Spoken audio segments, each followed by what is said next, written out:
Alright, you guys, let's talk about what we've got going on in the stars right now. This was brought to my attention after I witnessed personally and took part in personally and was personally told about just really high tensions all day today by several different people in completely unrelated circumstances. So I wanted to pull the transits and see what was going on. And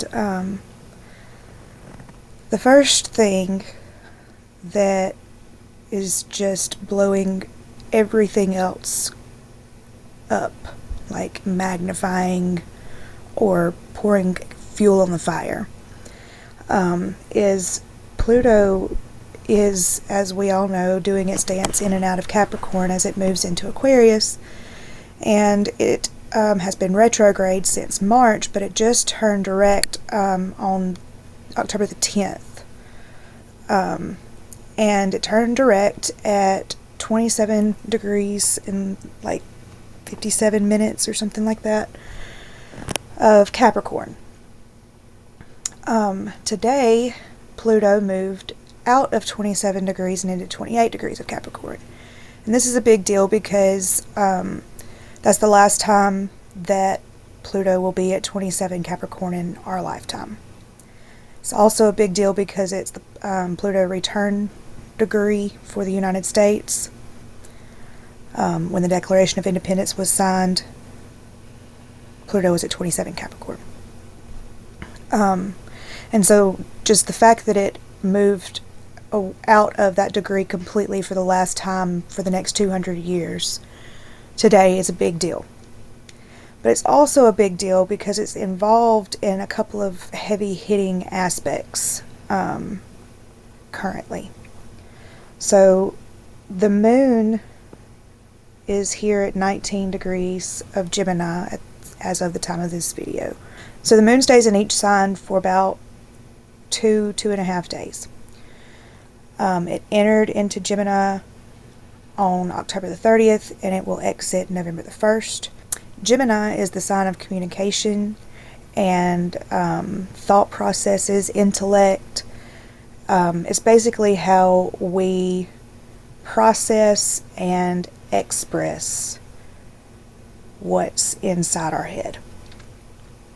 So with the moon being there, that is making us very, very emotional and communicative about our emotions.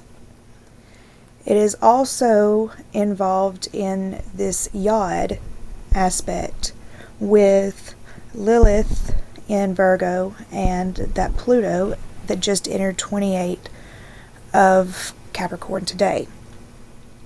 So Pluto is wrecking ball energy.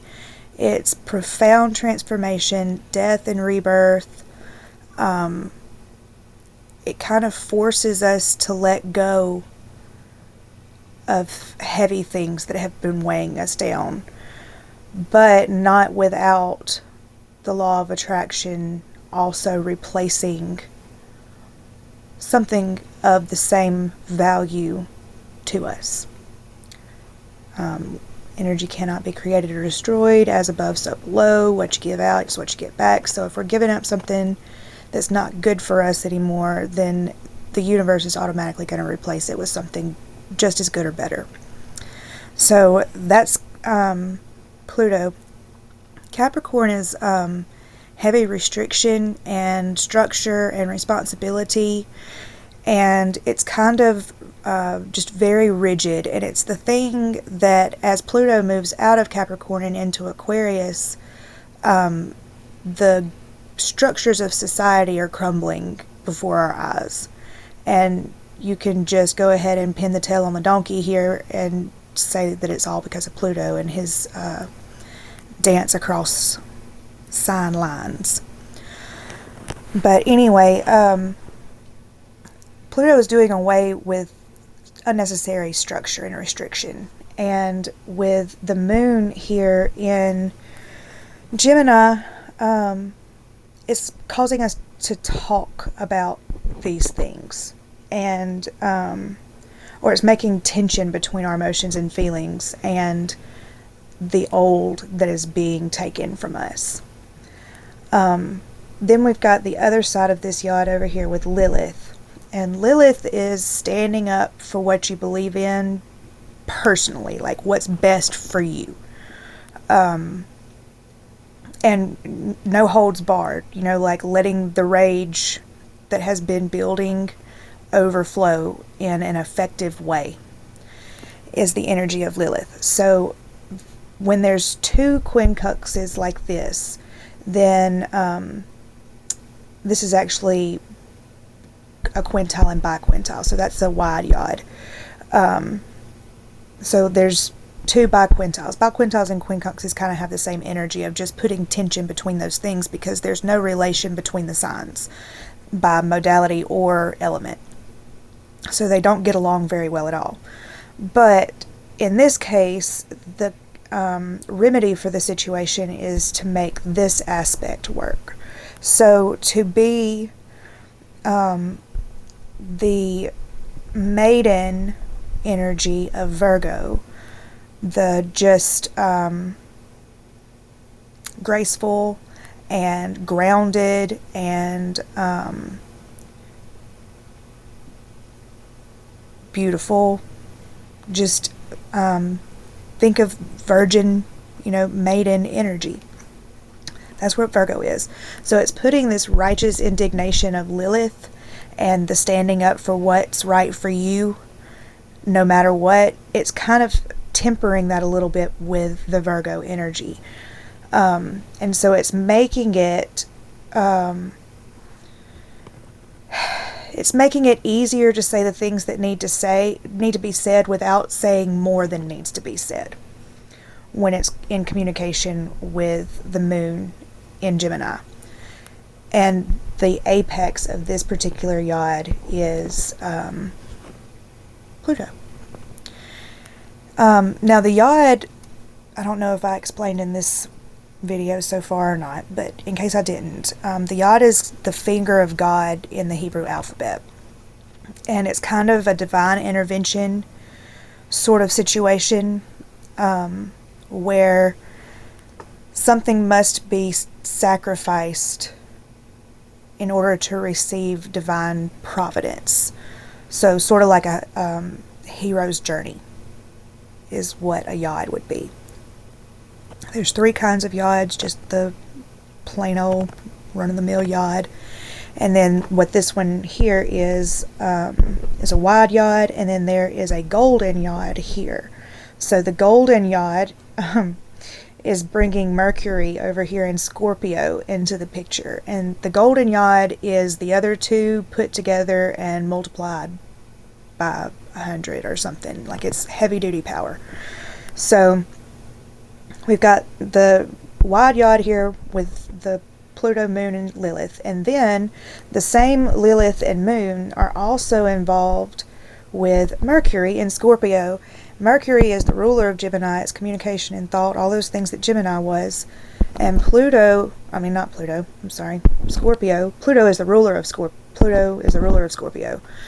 But anyway, Scorpio is the shadow side of everybody. It's the things that are hidden away, the underworld, kind of just mysterious and personal and private. So we've got the moon down here making Gemini talk about our feelings, and we've got Mercury up here making us talk about hidden Scorpio things that we haven't been talking about. And Mercury is also conjunct Mars in Scorpio. Mars is action and drive and motivation.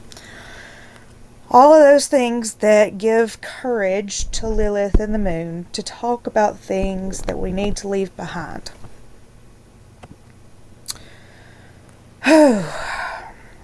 As if that's not enough, we've also, because of this golden yod here, that also automatically makes a yod with the moon as the apex, so that places importance here on actually talking about how we feel.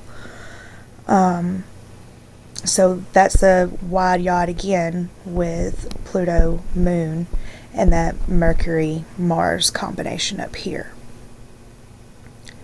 I believe there was one more. Oh, right. So then we've got one with the Mercury-Mars combination as the apex and the moon as one leg, and then we've got Chiron over here, wounded healer, childhood wounds, all that. In Aries, which is the sign of self, so we are learning who we are and getting rid of all of this baggage and trauma by talking about our feelings, even if it's hidden hard stuff. So, there you go. That's why everybody's on edge. Also, almost forgot about this. There is no fire anywhere in the planetary placements. Chiron and the North Node excluded, there are no fire placements at all. But make a note that every single one of these, except the moon, is earth and water. Those are very human elements. The earth is where we came from. From dust we came, to dust we will return. Our blood is like the vast majority water. So we are literally earth and water. And so this is the earth and water being the only elements represented in this chart, except the moon, which is in Gemini, which is the air sign of air signs. This is profound communication about things that matter to human beings. And yeah, if you're feeling like you need to talk to somebody about something, this here's the energy to do it in. So may the odds be ever in your favor.